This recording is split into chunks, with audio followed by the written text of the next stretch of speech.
Hello दोस्तों, कैसे हो आप सब। उम्मीद है सब अच्छे होंगे।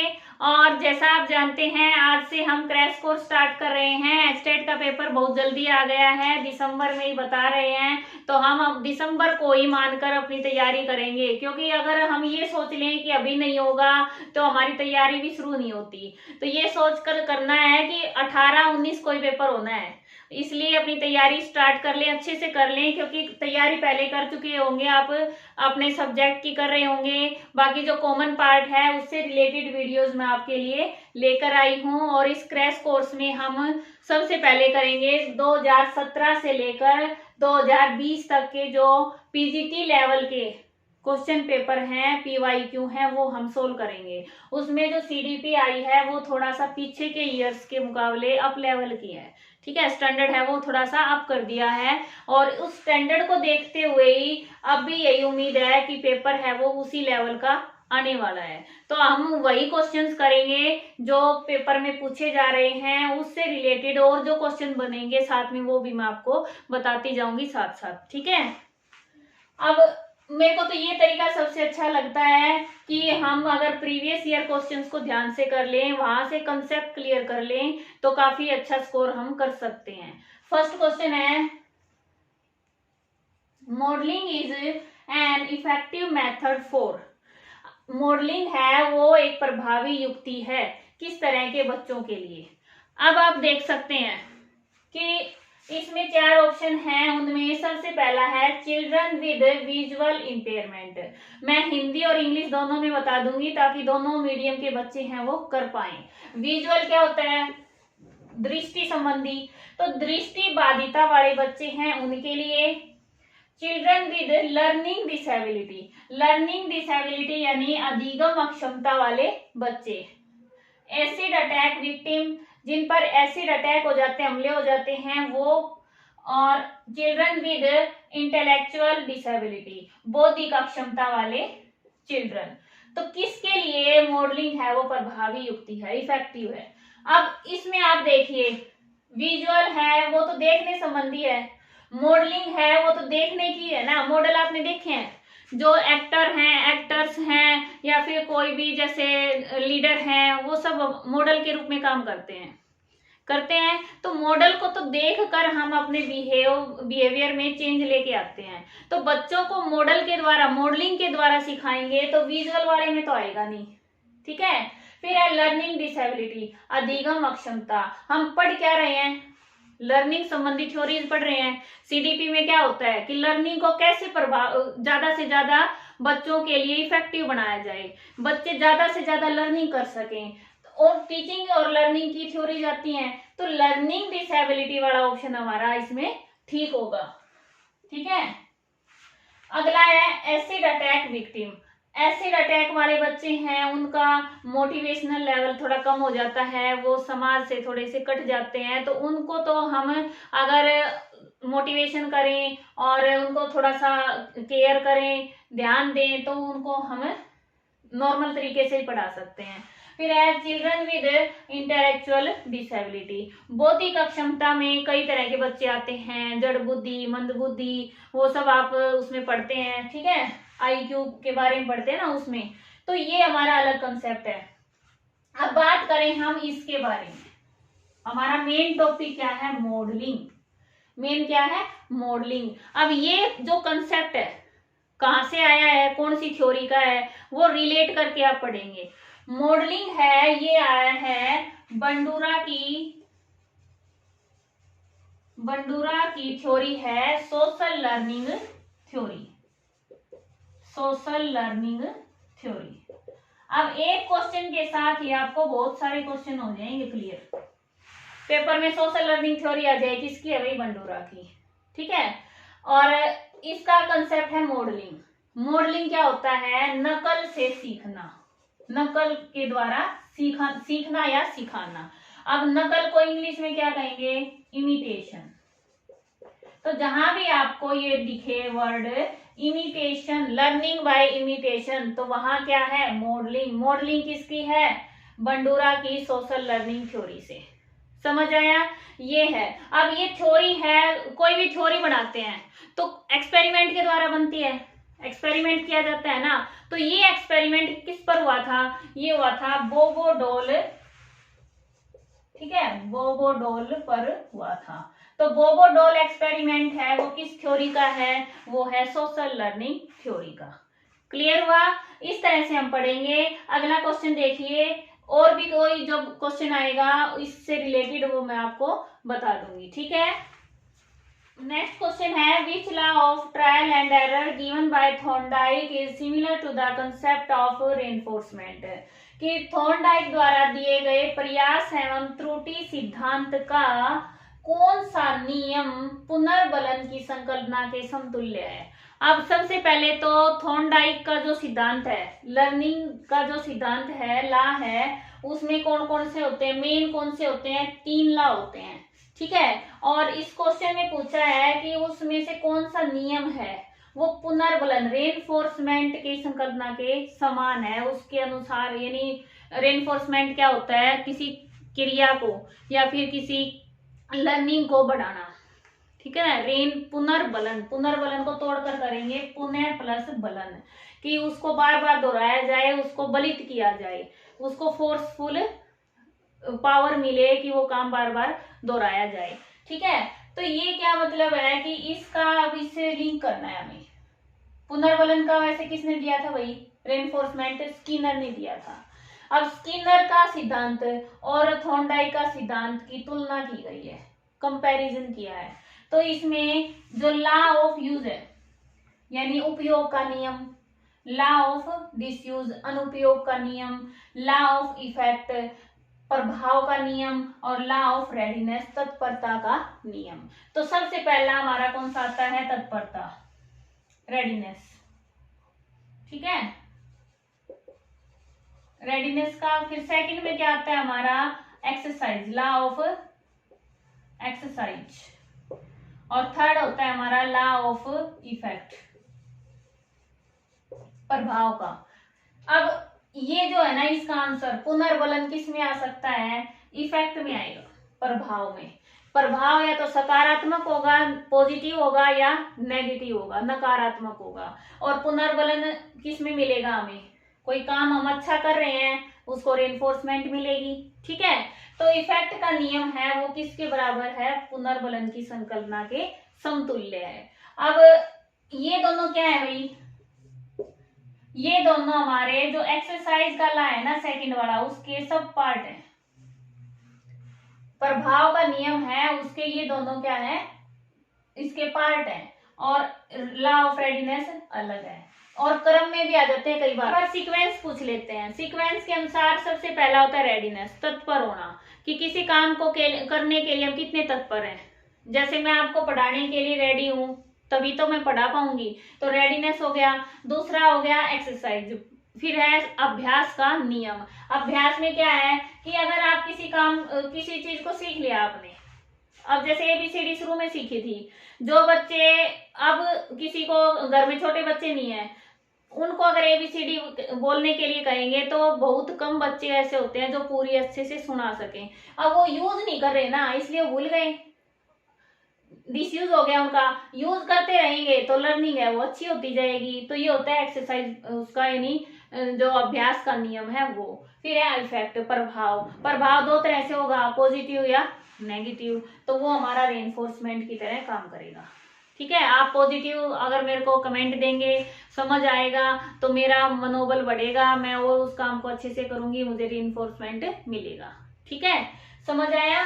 अब आगे देखो, और ये इसके बारे में अगर आपको डीप पढ़ना है, थॉर्नडाइक का सिद्धांत मैंने पूरा अच्छे से करवा रखा है, उसमें बिल्कुल क्लियर कर रखा है, ठीक है। और पुनर्बलन के लिए भी मैंने अलग वीडियो बना रखी है, आप चैनल पर जाकर देख सकते हैं।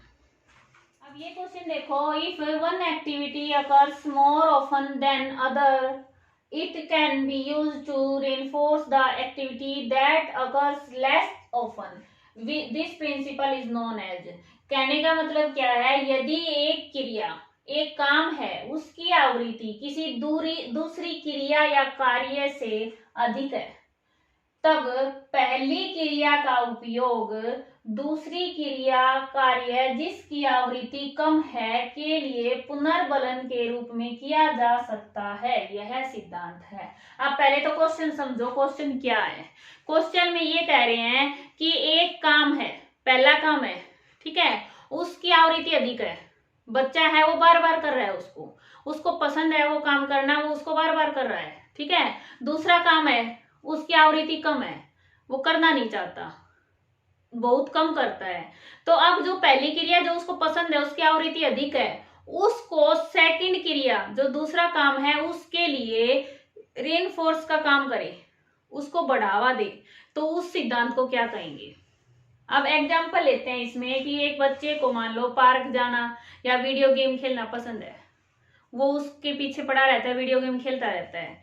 अब पेरेंट्स को भी पता है भाई ये ज्यादा अच्छा नहीं है, पढ़ नहीं रहा, पढ़ कम रहा है, उसको अधिक देख रहा है, तो उसको ये कहा जाए कि तू इतना पढ़, 2 घंटे पढ़, जब तेरे को आधे घंटे या 1 घंटे हम बिना रोक टोक के वीडियो गेम खेलने देंगे, तो बच्चा क्या करेगा, पढ़ेगा। तो वीडियो गेम के द्वारा हमने उस प्लेइंग जो उसकी एक्टिविटी है, क्रिया है, उसकी आवृत्ति अधिक है, उसके द्वारा हमने पढ़ने वाली जो कम आवृत्ति वाली है उसको क्या कर दिया, रेनफोर्स कर दिया। तो ये है क्वेश्चन। अब इसका आंसर हमें पता ही चल गया, क्या जाएगा, प्रीमेक प्रिंसिपल, यानी जो प्रीमेक सिद्धांत है वो ये है।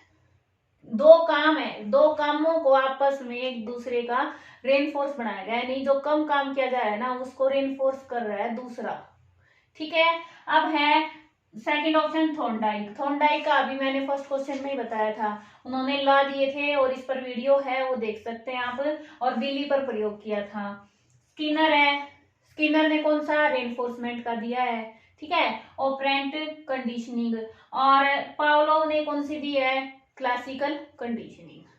और किस पर प्रयोग किया था, कुत्ते पर प्रयोग किया था। ये सारे किसके हैं, लर्निंग की थ्योरीज हैं, ठीक है। अब अगला करेंगे। अब ये क्वेश्चन देखो, which of the following is not an example of fixed interval schedule of reinforcement, कि निम्नलिखित में से कौन सा स्थिर अंतराल पुनर्बलन का उदाहरण नहीं है। स्थिर अंतराल पुनर्बलन, मेन ये वर्ड, ठीक है, फिक्स्ड इंटरवल शेड्यूल। अब जैसे नाम में स्पष्ट हो रहा है, फिक्स्ड कोई फिक्स है, टाइम है, इंटरवल यानी टाइम, टाइम के लिए इंटरवल होता है, अंतराल पढ़ा है ना आपने। और ये मैं पहले करवाया है मैंने पुनर्बलन वाली उसमें वीडियो में, थोड़ा सा और बताती हूँ कि पुनर्बलन है उसकी शेड्यूल होती है, ठीक है, सूची होती है। जैसे एक तो है टाइम बेस, अंतराल बेस, इंटरवल, और एक होती रेशियो, ठीक है, 2 तरह की होती है। इसमें भी 2 तरह के ऑप्शन आ जाते हैं, एक होती फिक्स यानी फिक्स्ड, दूसरी होती है वेरिएबल। वेरिएबल इसमें भी सेम ऐसे ही, फिक्स्ड और वेरिएबल। फिक्स्ड यानी फिक्स है कि किस टाइम पर, 2 मिनट, 5 मिनट, 10 मिनट, 10 दिन, 1 महीना, 10 महीना, कितना टाइम फिक्स है, ठीक है, उसी पर उसको रेनफोर्समेंट मिलेगा। फिर है वेरिएबल। वेरिएबल क्या हो गया कि टाइम फिक्स नहीं है, कभी उसको 2 दिन बाद मिल रहा है, कभी उसको 15 दिन बाद मिल रहा है, कभी उसको 30 दिन बाद, कभी उसको 45 दिन बाद। तो इस तरह से फिक्स टाइम नहीं होता, वेरी करता रहता है, ठीक है। और इसी तरह रेशियो होता है कि किस अनुपात में मिल रहा है, अनुपात यानी कितनी मात्रा में मिल रहा है उसको। फिक्स है, जैसे मान लो किसी को 100 रुपए मिल रहे हैं, डिस्काउंट होते हैं ना, जैसे आप कुछ भी कपड़े लेने जाते हो या फिर जूते लेने गए हो, बाजार में जाते हो, उसमें हमें शॉपिंग मॉल में डिस्काउंट मिलता है कि आपको भाई इस पर इतना फिक्स, आपको भाई छूट मिल जाएगी, डिस्काउंट मिल जाएगी, वो होता है फिक्स्ड रेशियो। और वेरिएबल होता है कि भाई किसी पर आज तो उस पे 100 रुपए की छूट थी, कल अगले दिन उस पे 250 की हो जाए, इस तरह से यानी वेरी करती रहती है, ठीक है। तो ये होती है हमारी इंटरवल शेड्यूल और रेशियो शेड्यूल। उसके भी 2 पार्ट होते हैं, फिक्स्ड एंड वेरिएबल। समझ आया। अब फिक्स इसमें कौन कौन सा बताना है, हमें नहीं ढूंढना है, तो इसका मतलब 3 तो मिलेंगे फिक्स्ड वाले, एक मिलेगा वेरिएबल वाला। अब देखो गेटिंग सैलरी एवरी मंथ, अब महीने में सैलरी एक बार ही मिलती है ना, अगले महीने फिर मिलेगी उसी टाइम पे, फिर अगले महीने मिलेगी उसी टाइम, फिक्स है। तो ये क्या हो गया हमारा फिक्स। फिर है डायलिंग ए बिजी नंबर, अब हमें किसी से बात करनी है, सामने वाले का फोन बिजी आ रहा है, हम क्या करते हैं, फिर डायल करते हैं, फिर देखते हैं डायल करके, फिर देखते हैं, कोई फिक्स है, फिक्स नहीं है ना, कितनी मिनट बाद करना है, ऐसे नहीं करते हम लगातार करते रहते हैं, या तो फिर सोचते हैं 5 मिनट रुक जाते हैं, बाद में देखते हैं करके, फिर उसको नहीं उठाया, फिर उसको सोचते हैं चलो 2 मिनट बाद फिर करते हैं, यानी हमें फिक्स टाइम का नहीं है इसमें कि हम इतने 5-5 मिनट के बाद करेंगे, नहीं, कभी 2 मिनट बाद, कभी 1 मिनट बाद, कभी 5 मिनट बाद, कभी 10 मिनट बाद। तो डायलिंग ए बिजी नंबर, तो ये क्या हो जाएगा हमारा वेरिएबल। फिर है having a periodic dental checkup, अब डेंटल चेकअप के लिए डॉक्टर टाइम देता है पीरियोडिक, ठीक है, तो इसलिए ये भी क्या है फिक्स है। फिर है getting increment every year, every year साल में इंक्रीमेंट एक बार ही लग रहा है, तो ये भी क्या है फिक्स है। तो ये सारे क्या है फिक्स हैं, ये हमारा वेरिएबल है, तो इसलिए ये हमारा आंसर हो जाएगा। क्या पूछा है, उदाहरण नहीं है, नोट, ठीक है। तो ये देखना है पेपर में, कई बार हम नोट नहीं देखते और वैसे ही पहला देख के हाँ ये पूछा है स्थिर अंतराल हो मेरे को तो आता है और ये लगा दिया निशान, फिर कहेंगे नहीं तो देखा ही नहीं, तो देखो ना ये दे रखा है ना नोट, ठीक है। तो ये छोटे छोटे वर्ड हैं, इनसे हमारे आंसर गलत हो जाते हैं, इन पर ज्यादा फोकस किया करो। अगला क्वेश्चन देखो, नेगेटिव रेनफोर्समेंट एंड पनिशमेंट। अब आप एक बात देखिए कि रेनफोर्समेंट से एक ही पेपर में कितने क्वेश्चन पूछे हैं, तो इसका मतलब क्या है कि हमारा ये टॉपिक है वो मोस्ट इंपोर्टेंट टॉपिक है, ठीक है। और इससे रिलेटेड काफी बार क्या हर यूनिट में, यानी आपको अगर लेवल 1, 2, 3 तीनों लेवल में ये क्वेश्चन जरूर मिलते हैं। इस पेपर में हमने अब ये देखो तीसरा क्वेश्चन कर रहे हैं, तो नकारात्मक पुनर्बलन और दंड में क्या संबंध है। अब इसके ऑप्शन थे ना काफी लेंथी थे, इसलिए मैं स्क्रीन पर लगा रही हूँ, आप वहां से पढ़ें, मैं आपको बता रही हूँ कि क्या इनमें संबंध है, क्या रिलेशन है, क्या रिश्ता है भाई इनमें, ठीक है। तो सबसे पहले बात करें रेनफोर्समेंट, तो रेनफोर्समेंट के 2 टाइप होते हैं, कौन कौन से, पॉजिटिव रेनफोर्समेंट और नेगेटिव, सकारात्मक और नकारात्मक। अब रेनफोर्समेंट दूसरा वर्ड हो गया पनिशमेंट।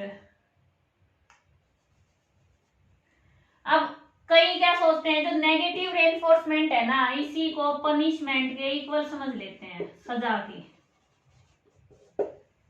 लेकिन ये एक जैसे नहीं होते, इक्वल नहीं होते। क्यों नहीं होते, कारण देखो कि नेगेटिव रेनफोर्समेंट का मतलब ही क्या होता है, क्रिया को बढ़ाना, रेनफोर्स करना, उसको बढ़ाना, चाहे वो पॉजिटिव रेनफोर्समेंट है या नेगेटिव रेनफोर्समेंट है, दोनों का काम ही किसी अनुक्रिया रिस्पॉन्स को क्या करना है, स्ट्रेंथ देना होता है, उसको मजबूत सुदृढ़ बनाना होता है। तो रेनफोर्समेंट का तो काम हमेशा ही क्या होता है, अनुक्रिया को बढ़ाना। लेकिन दंड किस लिए दिया जाता है भाई, बच्चे ने गलती की या किसी व्यक्ति ने, चोर ने चोरी की, उसको दंड दिया, क्यों दिया उसको, यानी इसलिए तो नहीं दिया ना कि चोर फिर चोरी करे, नहीं दिया ना, इसलिए दंड किस लिए दिया, उसको रोकने के लिए दिया है। तो दंड है वो किसी अनुक्रिया को रोकने के लिए, उसको कमजोर बनाने के लिए दंड दिया जाता है। बच्चे को दंड क्यों दिया जाता है, गलत काम के लिए, उसने कोई ऐसी हरकत कर दी, शरारत कर दी क्लास में, उसको दंड दिया जाता है, किस लिए, ताकि वो दोबारा से ना करे, ठीक है। तो उसको दंड होता है किसी अनुक्रिया रिस्पॉन्स को कमजोर बनाने के लिए, रोकने के लिए होता है। और पुनर्बलन हमेशा ही क्या होता है, अनुक्रिया को बढ़ाने के लिए होता है, समझ आया। और अब इन्होंने संबंध पूछा है, तो पहला ऑप्शन है both tend to strength a response, कि अनुक्रिया है उसको सुदृढ़ बनाते हैं दोनों। अभी मैंने क्या बताया है कि ये तो सुदृढ़ बनाएगा, ये नहीं बनाएगा, तो संबंध नहीं है।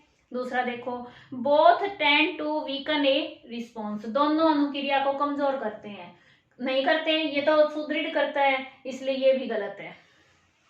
Negative reinforcement strength a response whereas punishment weakens a response.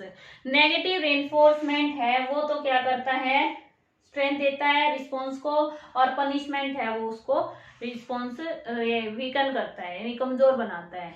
ठीक है, तो ऑप्शन यही है, हमारा आंसर यही है, यानी जो थर्ड ऑप्शन है वो आंसर आएगा कि रेनफोर्समेंट है जो नेगेटिव नकारात्मक, ये उसको कमजोर बनाएगा, और सॉरी उल्टा बोल गई भी मैं, नकारात्मक पुनर्बलन उसको सुदृढ़ बनाएगा और दंड उसको कमजोर बनाएगा। समझ आया? अब इसके साथ ही इस पर जो पुनर्बलन वाली वीडियो है ना, उसमें मैंने रिवार्ड और पनिशमेंट का टॉपिक भी साथ में करवा रखा है, आप चैनल पर देखें और उसको अच्छे से समझें, क्योंकि ये टॉपिक हमारी क्लास में भी काम आता है, बच्चों को पढ़ाते हैं उस टाइम भी काम आता है, हमें कहाँ पर दंड देना है, कहाँ उन्हें रेनफोर्समेंट देना है, तो उसको समझने के लिए आप इसको डीप से पढ़ सकते हैं। और ये वैसे परीक्षा के लिए भी बहुत ही उपयोगी है, यानी एग्जाम के लिए मोस्ट इम्पोर्टेंट टॉपिक्स में से एक है। ठीक है, तो आप ये जरूर देखें। और आपको पता है कि शादी का, मैरिज का अभी सीजन है, तो इसमें क्या है, साउंड काफी रहती है, इसलिए आज ये वीडियो मैंने लेट रात को बनाई है और आपको अब मिल रही है। इसलिए कम 5 क्वेश्चन करवाए हैं, लेकिन वो अच्छे से समझा के करवाए हैं, दिन में टाइम लगेगा उसके हिसाब से और करवाऊंगी। और थैंक्स फॉर वॉचिंग, मिलते हैं नेक्स्ट वीडियो में। और आपको वीडियो कैसी लगी, समझ आया नहीं आया, मुझे जरूर बताना। धन्यवाद, आपका दिन शुभ हो।